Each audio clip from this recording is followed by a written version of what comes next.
we may take those one at a time. I have no opinion about what the Chinese stock market will do. Obviously, a market that's gone up dramatically. It's been based on some very important fundamentals, namely how well the Chinese economy has done. But markets tend to overshoot in both directions. And initially, people get excited in markets, and they advance because things are getting better and earnings are developing. After a while, oftentimes markets overshoot because people get excited just about the fact that stocks have been going up for so long and that their neighbors have made money and everybody's made money, and they decide that they have to jump in. I have no idea where that stands in China now, but I know that in our own market, for example, in the United States, people got excited about the tech boom for good reasons, and then they got too excited about the stocks for the wrong reasons, and eventually people lost a lot of money. The Korean market was just ridiculously undervalued a few years back. The world formed an opinion about Korean stocks based on the problems that Korea had in 1997 and 1998.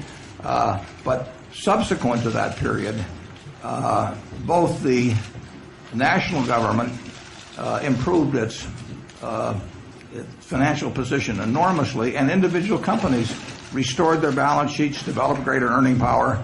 And in 2002 or 2003, when I looked, I should have looked earlier, but when I looked, there were all kinds of really outstanding companies selling at 3 or 4 times earnings. I mean, Costco was ridiculously cheap. But I bought stock in Shenyang Securities and Kia and I&I Steel, a whole bunch of companies where we couldn't buy as much. But they were selling at 3 times earnings or 4 times earnings, and their balance sheets were far, far stronger than they'd been just a few years earlier. My name is H. Park from the Korea Times. Just on a lighter note, last year you practically surprised the world by donating billions of dollars to the Bill Gates Foundation. And I was wondering, do you have any further plans of social contribution with last year's similar scale?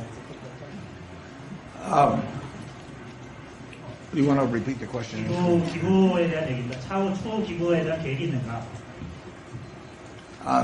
Every share of Berkshire Hathaway stock that I own will go to charity of one sort or another. A large part of it has been committed to 5 foundations, the largest of which is the Gates Foundation, pursuant to a pledge that I made last year, and that's up on our website on BerkshireHathaway.com. But all the rest of the stock is going the same place, and over 99% of what I own is in Berkshire Hathaway stock, so there'll be less than 1% that will go someplace else, and 99% will go to charity. I think the question was directed to me, was about investment tips. I don't have any investment tips. I do have a bit of investment advice, which is simply to look at a share of stock, if you're buying a share of stock, as a part of a business. In other words, it's not some little thing that it has a chart where the price goes up and down, or the volume, or people talk about it on television or anything like that. You want to look at it as part of a business. And when we bought Costco, for instance, it had about 90 million shares outstanding. It was selling at about 150,000 won. And we simply multiply 150,000 times 90 million, and we try to decide whether the business is worth more or less than that amount. And we thought it was worth a lot more. But the important thing is always to go back to the fact that when you buy a stock, you're buying part of a business, and you're not buying something that is going to go up next week, or the dividend's going to increase, or that's going to be split, or something of the sort. If the business does well and you buy it at the right price. Regarding your question of the IPO, Mr. Buffett and Berkshire Hathaway and me and my family, we are partners, and we have no plans at this stage to go IPO. We wouldn't have come to Berkshire Hathaway if we wanted to go IPO, and we don't have a reason to go for IPO. Tegotech and IMC Group, its job is to find very good customers and make very good product for those customers and create value, and that's what we do best. We will not sell a share of Tegotech. We love it. We'd rather sell we'd rather sell a member of our own family.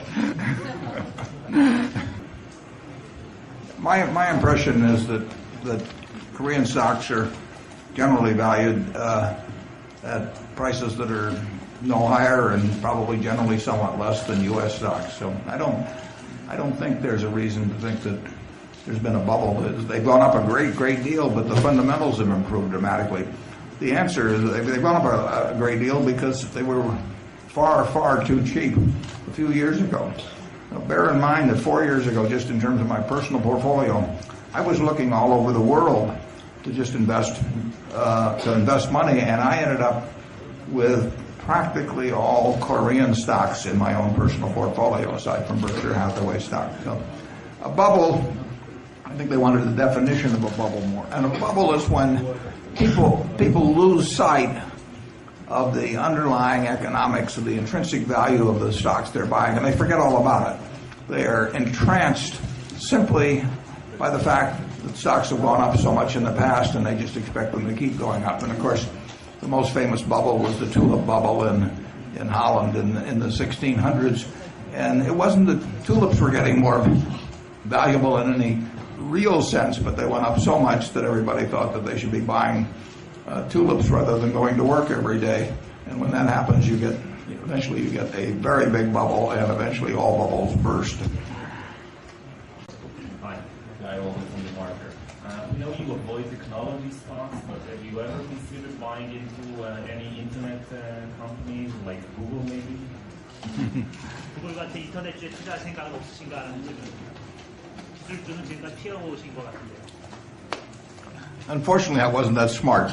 I know the fellows that run Google pretty well, and we do a lot of business with them at Geico. We buy a lot of keywords from them. It's not hard to see that Google is a phenomenal company, but Google is valued at about $200 billion in the market now. So to make 14% a year, Google has to be valued at $400 billion in 5 years. It may very well be. It may be valued at $500 or $600 billion, but I'm not smart enough to figure that out. They have in tech, you get change, and the question is who is the best at predicting change. And I'm not really very good at that. I will predict that Tegotech will do wonderfully over time, but it will do modifications of what it's doing now, but the basic situation will be the same, and they will be delivering a superior product. There are all kinds of people that would love to take away Google's business from them. They're going to have a tough time doing it. But I can't make a better prediction about whether that will happen than the next guy, and so I don't play in that game.